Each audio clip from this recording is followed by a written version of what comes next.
Hey now, we are back again. I think this is episode 15. 15 of Trash Takes. Thank y'all for listening every single week. I'm Coach. I'm here with my co-host Al Hill.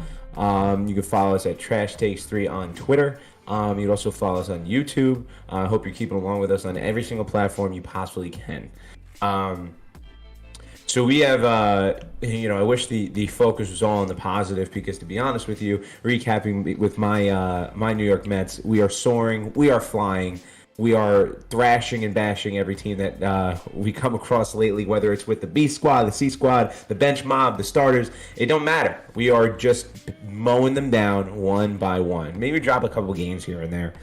Um, would you say the Yankees are in the same boat? Dude, I can't believe I didn't think it could get much worse than it was. And then they went to Minnesota, and Minnesota usually fixes all of our problems. You go to Minnesota, you sweep them, no problem. Then they looked like they were going to sweep them. Aroldis Chapman completely forgot how to pitch, gave up 4 runs, gave up more runs tonight or yesterday. I think yesterday. So now he's broken. Aaron Judge sat out today because he was hurt, so he's broken. My spirit is broken. It's all bad. Yeah, that's tough. I think good. you have some of the notorious. Excuse my get up here. I actually went golfing today. Shot my best round ever, which is don't get excited. I shot a 117. But what's it called? Yeah, I think you have some trouble in paradise over there. Nothing's getting better. Guys are just kind of just on a rotisserie, of just getting injured. One guy comes back, another guy goes on. Luis Severino just got pulled from his rehab start. That was no good. Yep. So that's Everybody's no dead. We're all dead. It's I'm not all saying over. the Mets have. Yeah, I'm not saying the Mets have like good injury reports, but at least they're winning games. And yeah, I don't know. I mean, I called into another podcast myself, and one of the things I would point out that I think the biggest issue for the Yankees, while all this stuff is going on, is DJ LeMahieu. Until that guy is the DJ LeMahieu of 2020, 2019, 2018, whatever you guys had him, being the best hitter in your lineup, the overall best hitter in your lineup, Yeah. I don't see how things can get fixed. Which I don't want to pin it on one guy, but in recent years, it's always been like he was that consistent dude to drive in the runs when you needed him. I said it Give last. that instant offense to lead off. I said it last week, bro. There were a number of games where the Yankees started out up 2-0 in 2 seconds because DJ LeMahieu hit a single, and then Aaron Judge followed him up from the 2-hole hit home run. I mean, the Yankees were consistently off to a 2-0 lead, either last year or the year before that, because it was DJ LeMahieu got on base, Aaron Judge hit home run. Yeah, so that's definitely the biggest point that's missing. Again, I don't want to pin the entire thing on him, but that contract's starting to look like it's on par for what he should be paid because he's just not coming up with it. Now, on the opposite end, alternatively, one guy that we were all worried about, even Yankee fans were worried about, just for the Mets fans' sake, was Francisco Lindor getting paid $341 million and being the worst player we ever seen. In recent weeks, he's kicked up his OPS about 100 points, his batting average about 30 points. He's hitting home runs. He's doing a lot of things. So, and the defense has not left 1 second, which is great. Him and James McCann is like the best hitting catcher in baseball over the last, let's say, 2 weeks. So those guys getting it going really, really helps. And dude, we're pitching great. The bullpen's doing well. We're coming up with timely hits. I can't believe it, but the New York Mets are doing everything the Yankees wish they could be doing. Yeah, pretty much. It's brutal, bro. Can't win a game, can't win a series. I don't know what they're doing. And like I said, now Aroldis Chapman, who was unhittable, now he can't pitch. Like it just gets perpetually worse. Yeah, I mean, Aroldis Chapman came in the other day and he was pumping like 95, 96. I mean, that right away, Aaron Boone should have been sprinting out to the mound. Yeah. Or sending your pitching coach out there and saying, I don't know what's going on, but something bad's going on. And we're going to get into this big thing because I know we touched upon it last week and maybe even the week before. But this whole substance thing, the sticky substance like that, people acting like that has anything to do with Aroldis Chapman throwing and his speed and his velocity. It has nothing to do with it. Nah. If there's any pitcher in the league that wasn't using substances, it was probably Aroldis Chapman. That guy's just like 6'9", uses all of his body to throw every pitch. Like that's not it. It ain't that. And his slider. I'm a little delayed here. His slider ain't even that good. Like his No, break on his slider isn't that crazy. So it's just it moves enough that his fastball doesn't move, and obviously the drop in speed is what gets you on the slider from Chapman. It was never, yeah, it might as well be. It might as well be a changeup. yeah, it was never 12-inch break or anything, crazy. It's just the fact that it wasn't 105 was what did it. Yeah. But yeah.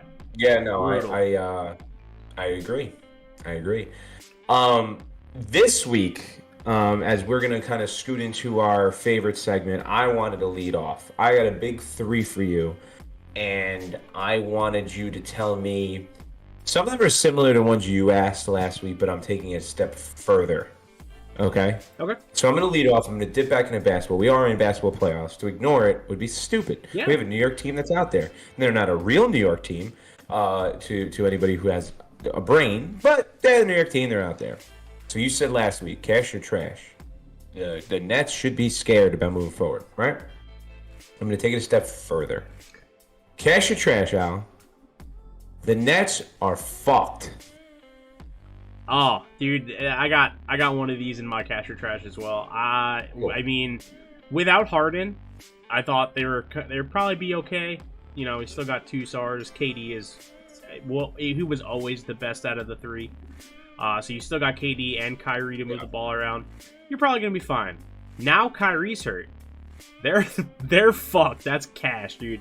KD cannot do it by himself. Wow. He couldn't do it in OKC with Russell Westbrook and James Harden. What's he going to do now by himself? It ain't going to happen. Giannis will come through. I'm pretty sure the Bucks won the game today to tie the series 2-2. So now it is 2-2. Yeah. No, if at least one of those guys can't come back for the rest of the series, it's a wrap. The Bucks are going to take that series. We'll see you later, Nets. I totally agree. And, listen, you and I are very similar. We don't root for injuries. No. We don't celebrate injuries. It's just not in our blood. But it's so hard for me not to look at, James Harden and Kyrie Irving being hurt and being like, a little giddy over the fact that it might mean that this big bad Nets team is toast because nobody likes the way that they were constructed. So it's hard to be a fan or even like objectively kind of look at it and say, well, yeah, I hope they do well. No, I really don't. I hope they don't. I feel like that super team thing kind of started, right? The Heat or the Celtics and the Heat and like those kind of guys. What? Yeah. I would say the Heat. The Celtics had most of their guys. It was those kind of guys, and I feel like at first, we didn't bat an eye. It was kind of, but now every team's doing it, and the Warriors, and now the Nets, and all these teams are building these super teams. The Lakers, obviously, and it's just like, just stop, please. It's really bad for the league, and I think it'll be really good for the league for these teams to fail. Yeah. Next one. This one's a good one. Favorite of mine. You with me? Yep. Okay. The San Diego Padres are overrated, cash or trash. That's trash, bro. I don't think they're overrated. They're second in the West behind the Giants? Is that where they're still at? Right now, but they've lost like 10 of their last 13 or 10 of the last 14. Didn't they also just have Tatis hit a grand slam against the Mets to beat them? Yeah, to lose the series, though. We already took the first two. So, dude, listen. You think I'm over here celebrating because Aroldis Chapman gave up 4 runs in the 10th or the 9th or whatever it was to lose to the Twins because we'd already won the series? No, I'm not giving the Mets a pat on the back for losing the game. But the bottom line is we played 7 games. We took 4 out of the 7. We gifted them 1, so it really should have been 5 out of the 7. We literally gifted 1. We hit a home run over the fence for them. But all that aside, they look like a team, especially they were going up against a very wounded Mets team that's not at full force. We look like a clear better team than the San Diego Padres, and they're supposed to be the big bad. I just didn't see a team that was so dominant like everybody's out there. They might be exciting to look at. That's what I was going to say. Bad team. That's what I was going to say. Is I don't think anybody has them pegged as like World Series favorites or anything. They're a damn good team, and they're very flashy, more so than a well-rounded, complete team. Yeah. So for me personally, that's where I had them at. I had them as like, a good team that could compete. They're going to make the playoffs this year, obviously. They're like, they're that level of team. And in the future, they have a really good core there. But I don't think they're, I don't think they're like clear-cut World Series favorites and we're just like, oh yeah, fucking watch out for the Padres, they're going to beat everybody. Like that's for, at least personally for me, I don't know if you're out here reading like fucking idiots out here like, Padres best team in baseball. Like, nah, fuck that.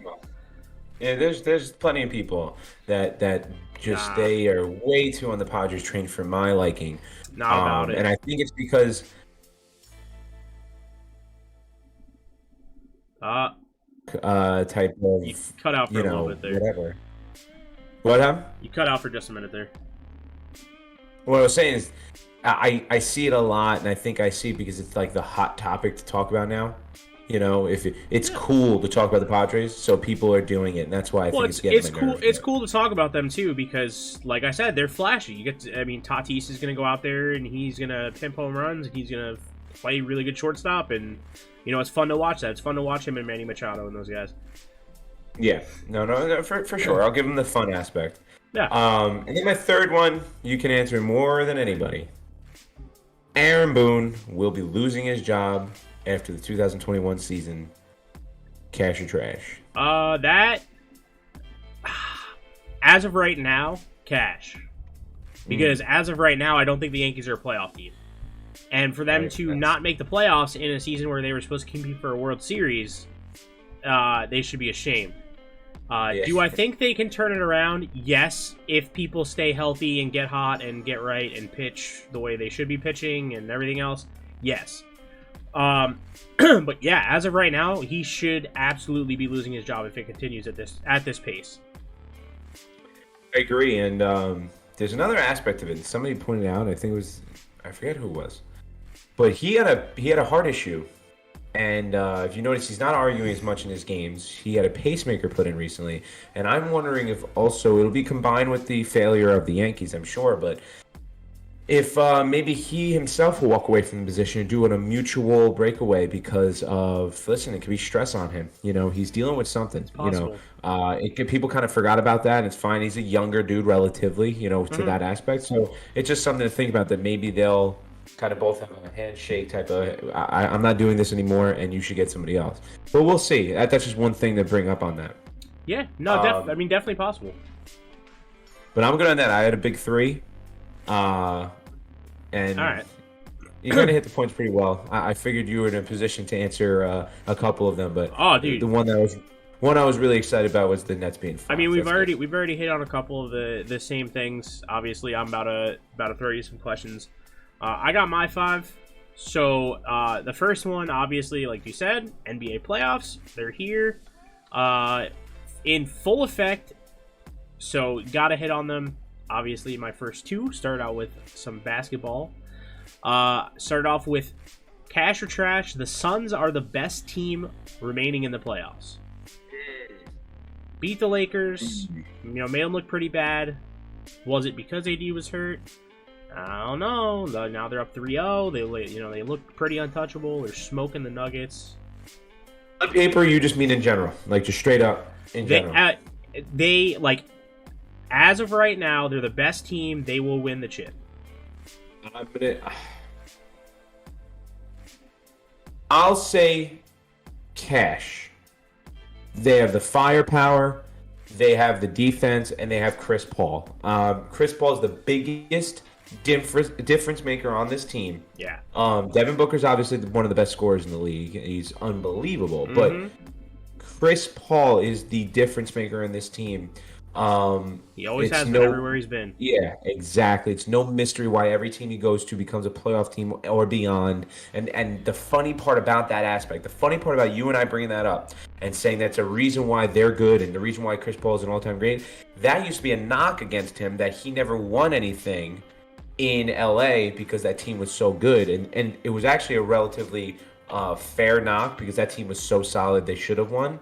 Him, Blake Griffin, DeAndre Jordan, freaking Jamal Crawford, whoever else. Big Baby Davis on that team.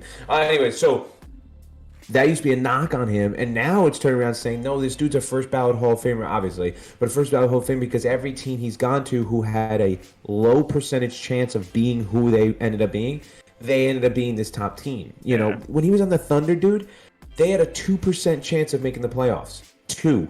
Yep. Two. So, The way, dude, yeah. everything he does is right. It's by the book. The way he distributes the ball, like everybody's getting wide open looks because Yeah. it all comes back to him. Dude, he is the best assist to turnover ratio, I'm pretty sure, in the history of the game, and it just keeps getting Oh, better. dude, I saw one the other day after their last game where it was Like like 11 or 15 assists to 0. yeah, it was like his 15th game or 11, was it 11 playoff games with at least 15 points and 10 assists with no turnovers? No, that was like the third time, and that tied the all-time Yeah, he had. record. I know he had the an all-time absurd record. stat. Yeah, dude, to have Yeah. 15 points, 10 assists, and no turnovers in a fucking playoff game is absurd. Unbelievable, dude. But yeah, so I'll go cash on it. Wild. It's a slight cash, but it's cash. All right, and then obviously we know the Bucks are in shambles, so I put cash or trash, or yeah, the Nets are in shambles. Cash or trash. The Bucks will win the series without Kyrie. Yeah, it's cash. I mean, Yeah? if he doesn't come back, if he doesn't come back, and James Harden is either out or rushing yeah. back, I have a cash. First of all, I also want to say, like, yes, the Nets were obviously a better team, but do not also take away the biggest move the Bucks made was getting PJ Tucker. That trade took them over the top. They needed a guy who can shoot, and they needed a guy who can play immaculate defense in these situations where it can't just be Giannis having the ball at the end of the game and nobody knowing where to go, what to do. What a great pickup for them, and it's showing. But obviously, it's the injuries that are really the biggest factor here. But I'm saying, like, from here on out, so this series and from here on out, the Bucks, they made the move to take them over the top. You know, so cash on that. Yeah, I mean, obviously, like we said, KD's that dude, but against a complete team like the Bucks, he's gonna need help from somebody there. And to lose both those guys, probably insurmountable. Yeah. So again, hitting on something that you already hit on. The guy keeps crushing it. So I put in here, Tatis will become the best shortstop of all time. Cash or trash? Trash. I knew your take on that before Arbo, you. Yep. Take it in a dumpster, light it on fire. Trash. He is going to be a great player. He's going to be an explosive player. The fact that you won't acknowledge or point out, or maybe you didn't even know, and most people try to turn a blind eye to, he leads the entire league in errors. He is not a good defensive shortstop. He's the guy that makes the flashy play and ruins the routine play. That's a classic defender, right? He's a great offensive unit, basically. But we're watching. We don't know what's his prime and what will end up being his prime. Is this the best we ever going to see from him, or is he going to maybe roll with this for 5 years and then fizzle out? We know. But the bottom line is, he will not be the greatest or best shortstop of all time. In fact, he may not be playing shortstop in 6 years. He might be a third baseman. I don't know. All right. Let's just piggyback on that. This isn't even another question. Hall of Fame, yes or no?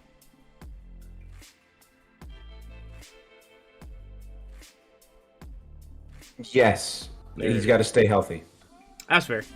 I mean, obviously, a guy like know him and Vladdy and all these guys, any of them get hurt and ruin their career, they're not going to make the Hall of Fame. Yeah. But yeah. Mm-hmm. So now, obviously, as we said, the Mets are on fire. The Yankees are in shambles. So, cash or trash, the Yankees will miss the playoffs this season. I think currently they're one game over.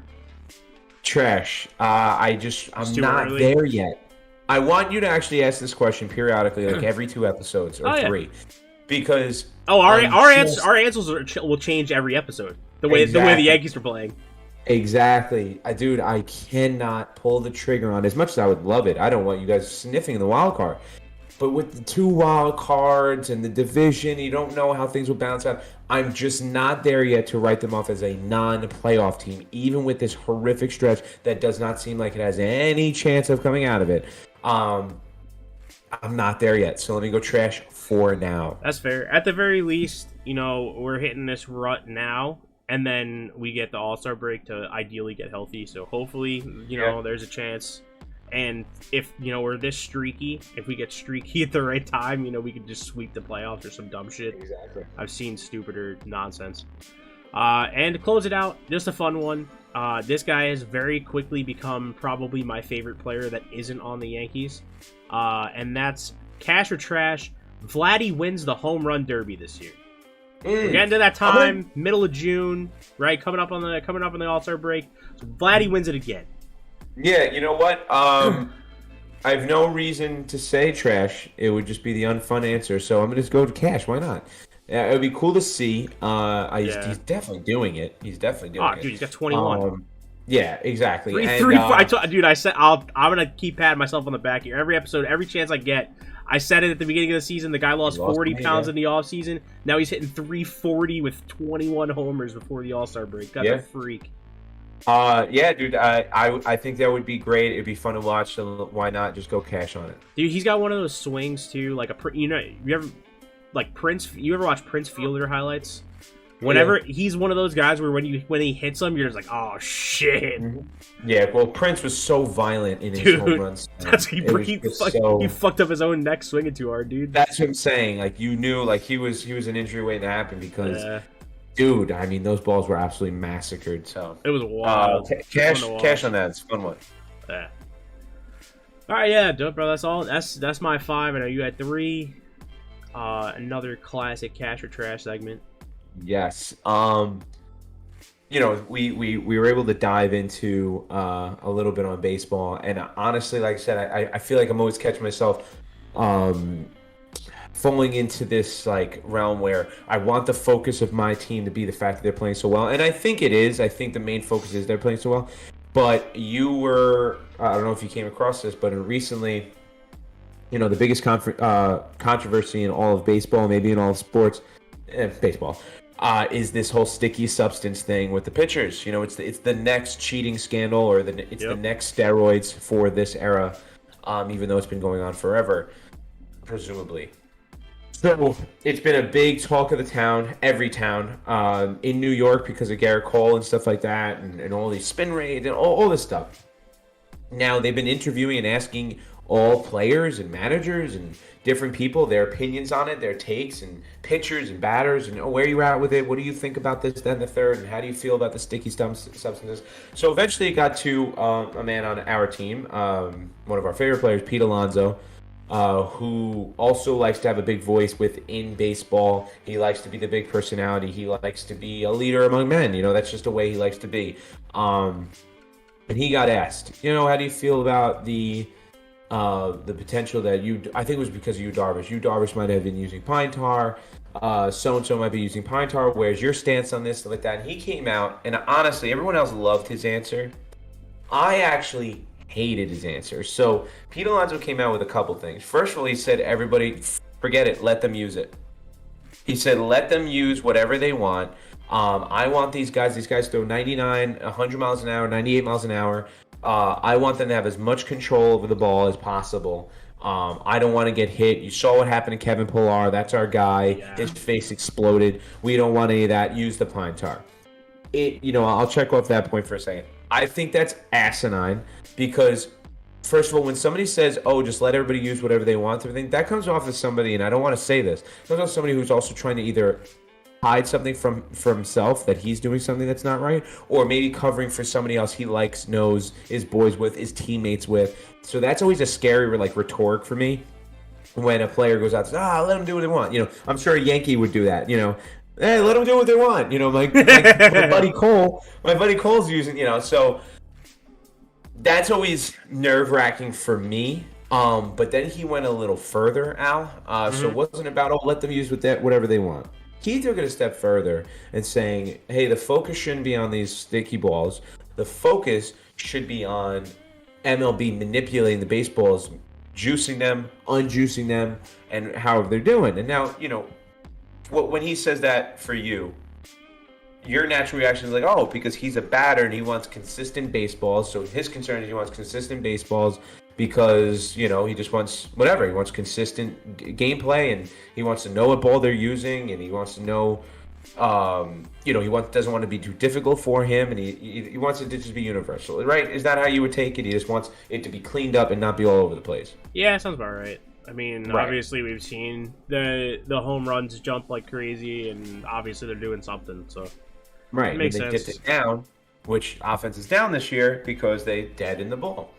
So he takes a step further. So I'm thinking that in my head, I'm like, oh, I get it. He cares about the integrity of the game and how it's played and shouldn't be manipulated that way, right? Nope.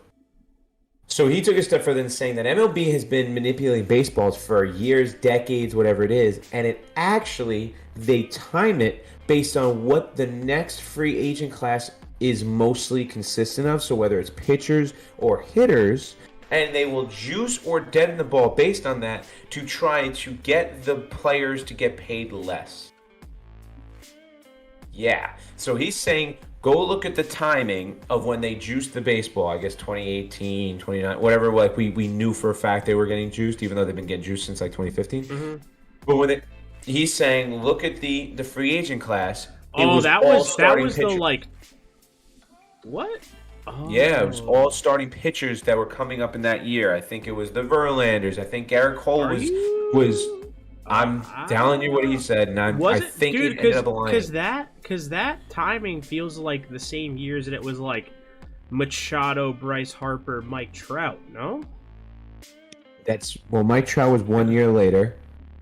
Yeah, it doesn't matter because Mike Trout doomed himself to never get paid what he deserves by staying in LA. But all that aside, the bottom line is that apparently he was right. Whatever year that he was trying to claim was the exact juice ball year did align with the fact that there were a lot of free agent pitchers. I think even Yu Darvish was that. Like I forget who it was, but there were a lot of pitchers.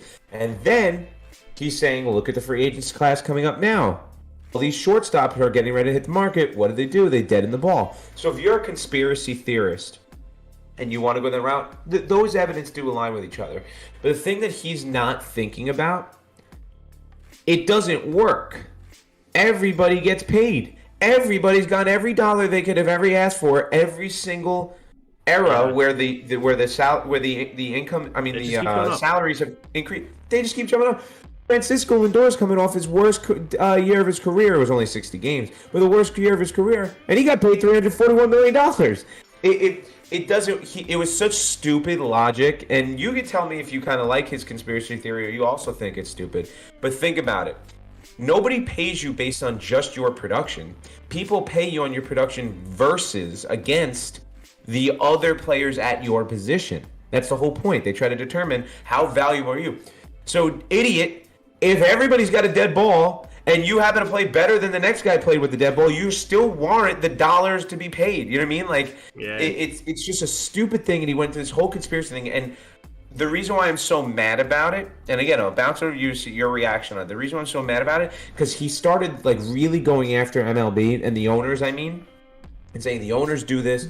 It's all MLB. It's the commissioner. They do this to drive down our costs, or maybe they time it with arbitration, all this stuff.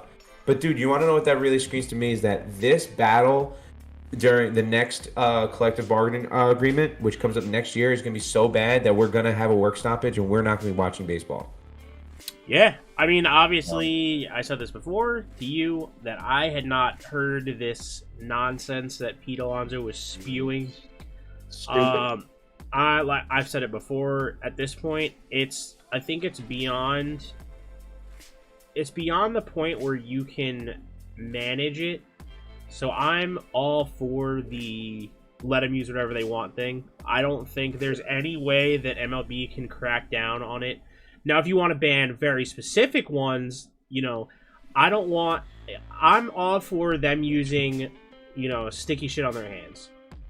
I don't want them to be out there on the mound with a fucking knife carving up the ball a certain way. That's not that for me. That's where I draw the line. That like if you want to use some pine tar in your hands, go ahead. That's fine with me. They already use rosin to dry up their hands. I don't feel like it's that big of a difference.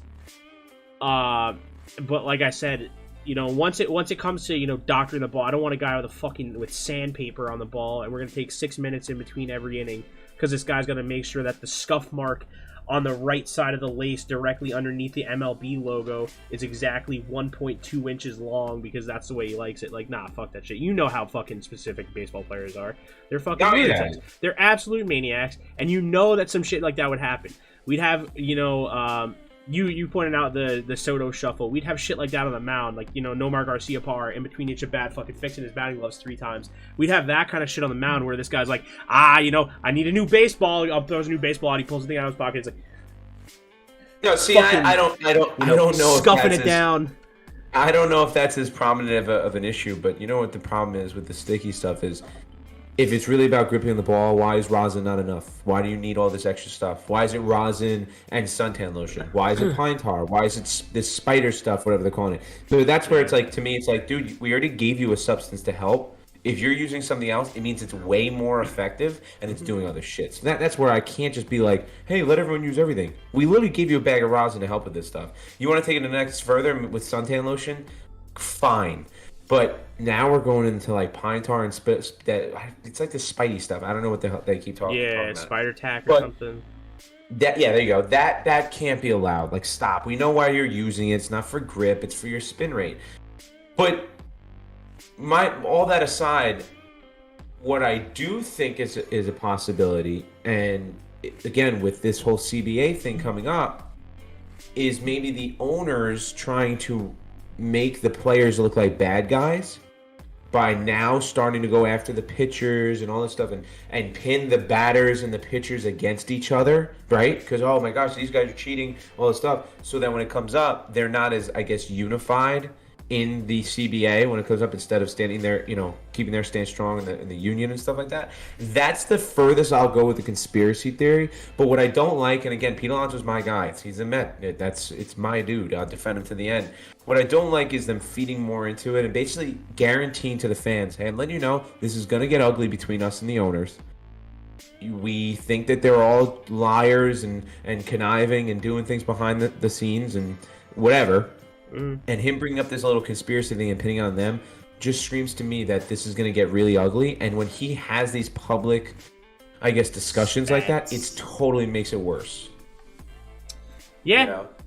No, dude, I totally agree. I hate seeing that kind of shit between, and a lot of the times, right, I personally, I don't know about you, I tend to side with the players in a lot of this shit. I feel like the owners are fucking greedy bastards. A couple billion isn't enough. They need, that extra, $5 million so that they can do whatever the fuck they're gonna do with it, piss on it, whatever it is. So yeah, no, it always ends up being a big issue when it comes to talking about something between the players and whatever higher power entity, whatever you want to call them.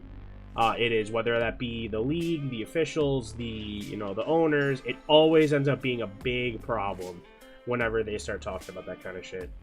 Yeah, it's tough, and like I said, I think the conspiracy behind it just sounds so stupid. Dude, who's the last player? Who's the last big name player that was like, oh my gosh, what a pay cut? Like DJ LeMahieu for your own team might have been that, but like that was just a personal take your home, like a little discount. Yeah. But these pitchers got paid. The batters got paid. Watch these shortstop. They're all gonna get money that's near, maybe not at, but near the millions per year as Lindor. They're going to. We're breaking the highest average salary on like a yearly basis. It's not something anymore where it's like, bro, we got Mike Trout got to get paid the most money of all time because he's the best player we've ever seen, right? It's like, who's the best player on the market this year? Make him the highest paid player. It was like every year. It happens every year. It's every sport. Yep. It's every sport. So every year. Dude, it was just such a stupid statement. And like in the NFL, who was it this year? What the offensive tackle, the one on Trent Williams, right? Didn't he intentionally got paid like an extra like $69,000 or something over somebody else just so that he could be the highest paid tackle? Like, yeah.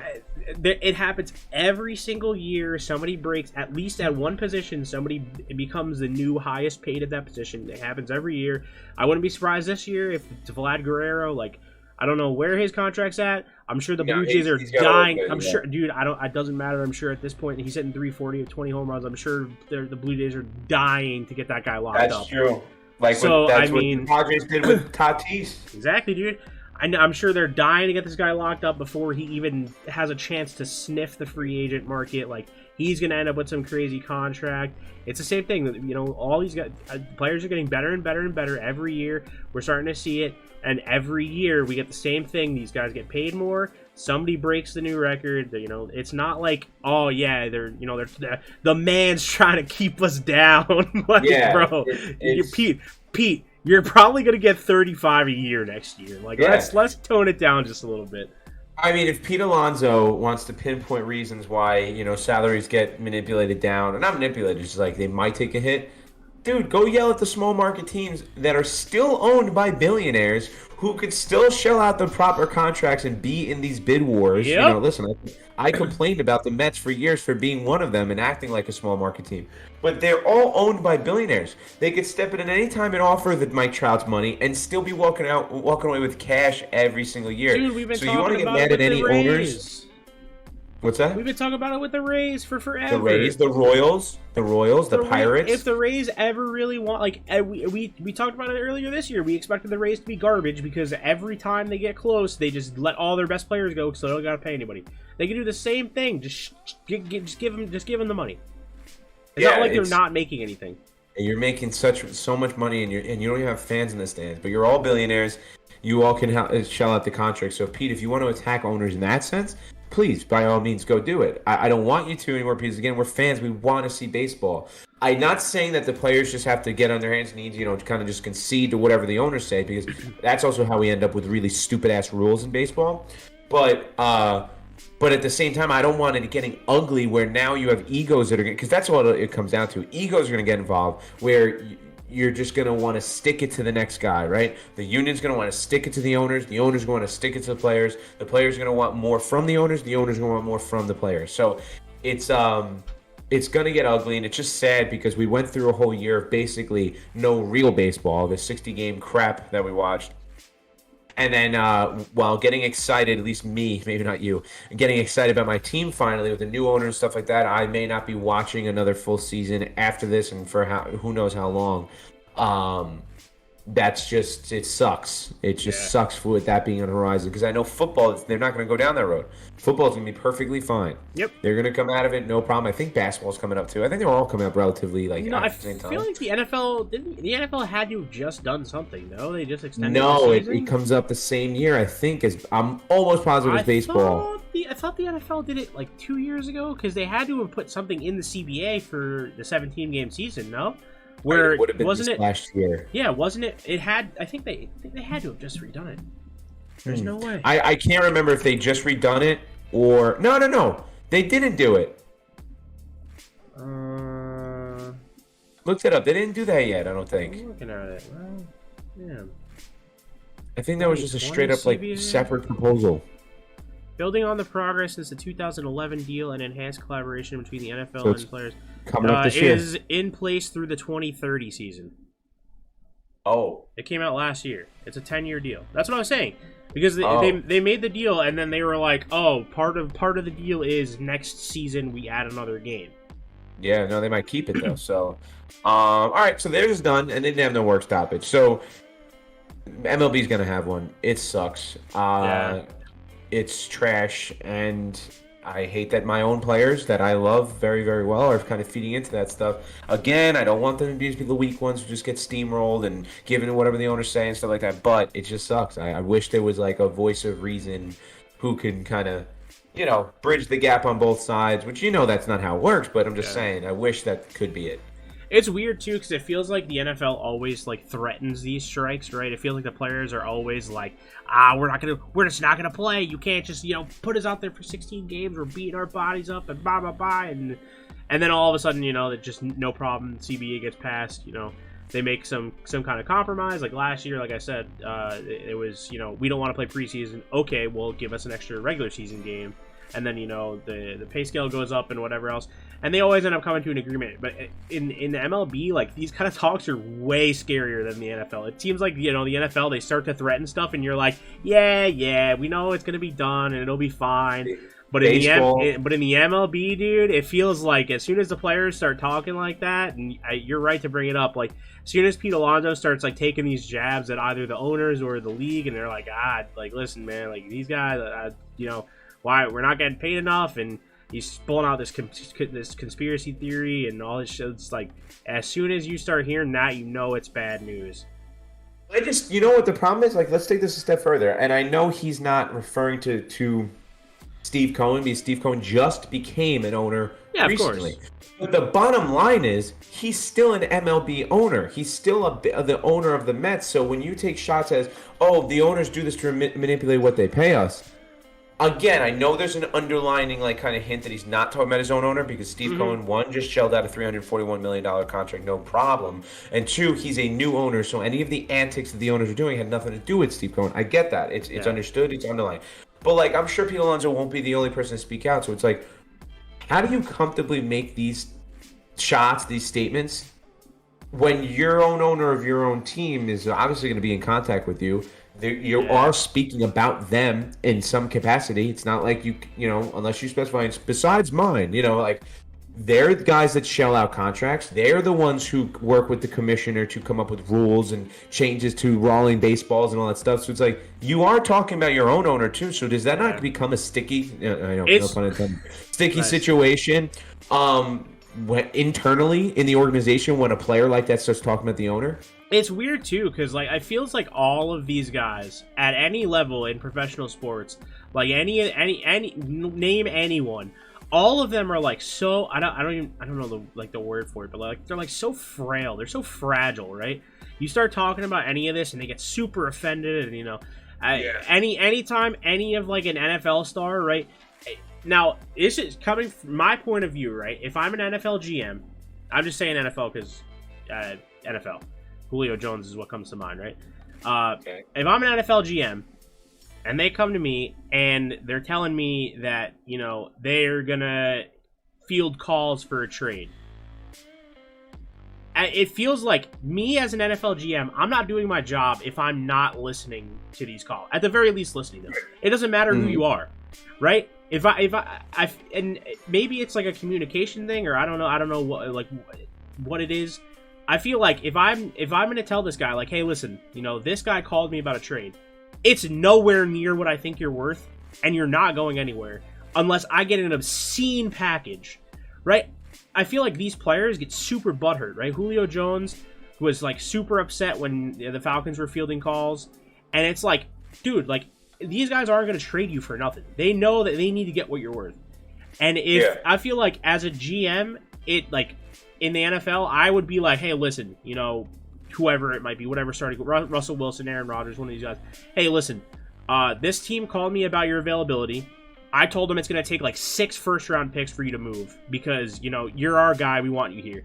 They should be happy with that. And for whatever reason, these guys are like super fragile. And anytime they hear anything about them being traded or their GM fielding calls or their owner fielding calls or whatever it might be, they get like super upset immediately.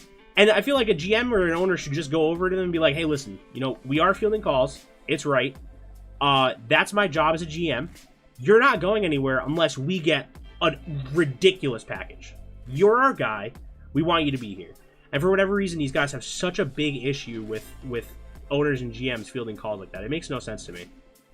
So are you saying that you connect that to how relationships between players and owners or players and GMs just get completely tethered? Yes. Because you were talking about Steve Cohen and, you know, Pete Alonso making a comment about owners in general, and then Steve Cohen would have gotten, you know, upset about that. I feel like those guys have like some ego. I don't know if it's just because they're, you know, they're at the top of their game, they're at the top of their sport, they make all that, you know, they have all this money, they're a big name in an industry at all, and, you know, they feel like everybody should be bowing at their feet and doing whatever they ask, or what it is. But it feels like all these guys are super fragile, and anytime you mention anything about, you know, like, you know, Pete Alonso comes out and says, you know, owners, and then all of a sudden Steve Cohen takes that as like a, you know, a personal slight. It's like, dude, like, obviously I'm not talking about you're my guy, you just got us this guy, we're playing really great, like, you didn't have anything to do with any of the stuff that I've been talking about for the past X years. Don't take that personally.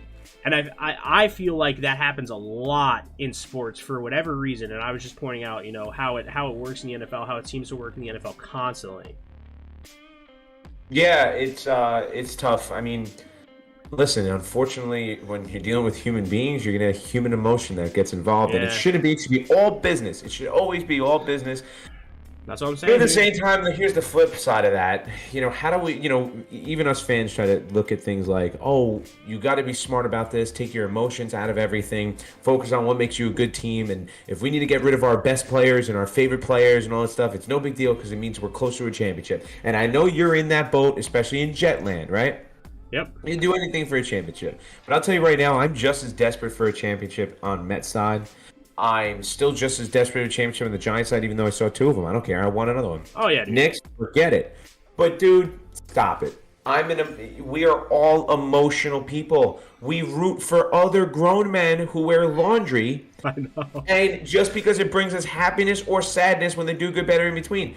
Stop trying to act like we are all the actual GM spending our own money and determining that stuff where it's like, oh, get rid of our favorite player. Or I'm sorry, you might be in that boat, but don't get mad at people that, like me, who would get upset if you got rid of my favorite player or a homegrown guy, even if it was the quote-unquote right move, which you could only say it might be the right move, but it's the right move because it gets us this guy or it gets us this prospect or whatever like that. I'm not with that. And the bottom line is that we are emotional people, and the same people, human beings, are playing on these teams. They're emotional people. And guess what? The people that are running the teams are emotional people. So egos get involved, feelings get hurt, unfortunately, and then bridges get burned. And I guess maybe that's where we're going to get this war with baseball. Like I said, NFL's gone away with it, no problem. But MLB is not going to only deal with their own internal issues on their own teams. They're going to be dealing with the big bad issues where it's the entire MLB versus the entire MLB players, or vice versa. Yep, you said it, bro. It could get real ugly, and I am not here for it. As bad as I think the Yankees are playing this year, like I said, they're a streaky team, and if they get healthy and they get right, they're still a playoff team and a championship contender. And the last thing I want is to skip a season of Aaron Judge's prime or Mike Trout's prime or any of these guys' prime and have to watch, have to completely miss out on that because, we had a little argument over some dumb stuff. You just gave me what I've been waiting for, Steve Cohen. You gave us a new owner. You got us the shiny toy. You got our guys in their prime, and you got Jacob deGrom, who is at the top of his game, right? Yeah. And you're going to take that all away from me? I mean, come on. I mean, speaking of Jacob deGrom, holy moly, holy macaroni. It's wild. What did his ERA spike all the way up to a .65 recently? No, and then he brought it right back down to a sub .6. So he took himself out of the game the other day, which is scary, but he just said, it's like a a flexor sore or whatever. Or something, right? Yeah. But he said he's fine. He threw the next day. All that aside, I mean, I literally had a showing party, basically. I had friends over to say, we're watching Jacob deGrom because it's just the greatest thing you could ever do. It is, dude. Oh, man, he didn't disappoint. He was throwing 95-mile-an-hour sliders. He was challenging guys. He was making the best hitters in the game. If you want to throw Tatis in there and Machado, for sure. Look absolute stupid. Just look absolutely stupid.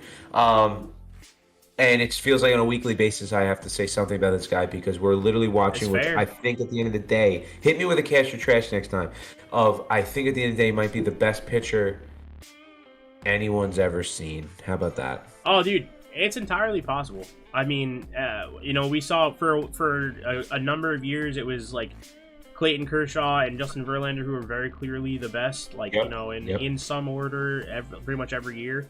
It's probably not close right now where Jacob deGrom is the best pitcher. And I specifically said this to one of my friends who said that Jacob deGrom is, very clearly the best pitcher. And I said, 2 days ago, before Chapman gave up, the 4 runs to the Twins, if you said best pitcher, Chapman was at least arguable. Not starting pitcher, just pitcher in general. You could argue Chapman. Now, just not close. It's just Jacob deGrom. It's not close. I'm gonna. By the way, I wasn't frozen just now. I literally froze myself. My soul froze when you said that. I'm not going to take away from your follow-up statement of it's not close now. But to even Dude, think it was in question, to I that, understand but that Chapman. to that point, Chapman has all those I know. strikeouts, and he had given up 1 earned on the I season. know. You want to hear a stat? I'll let you. Fine. The bottom line is you know the correct answer now. Oh, yeah. That's fair.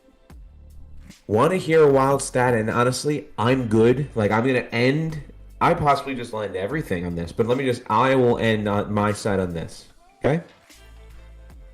Jacob deGrom has 5 RBIs. He has driven in 5 runs. He's got 4 earned runs on the season. DeGrom has given up 4 earned runs. That's right. He has driven in more runs than he has given up over 10 or 11 starts. That is unbelievably, unfathomably ridiculous. Yeah. If he doesn't win MVP after Verlander won MVP, I mean, just stop. Just stop. He is the most valuable player in baseball and in football and in the NBA. Like, he is the most valuable player in sports, let alone in baseball. Look, I'm just going to follow. I'm going to keep my word. I have nothing else to say, Al. I'm leaving it on that. Call it, dude. I'm That's good it. on that. You're right. I said it. I'm a Yankees fan. DeGrom's the best player in sports, dude. It's over. With that, see you next time.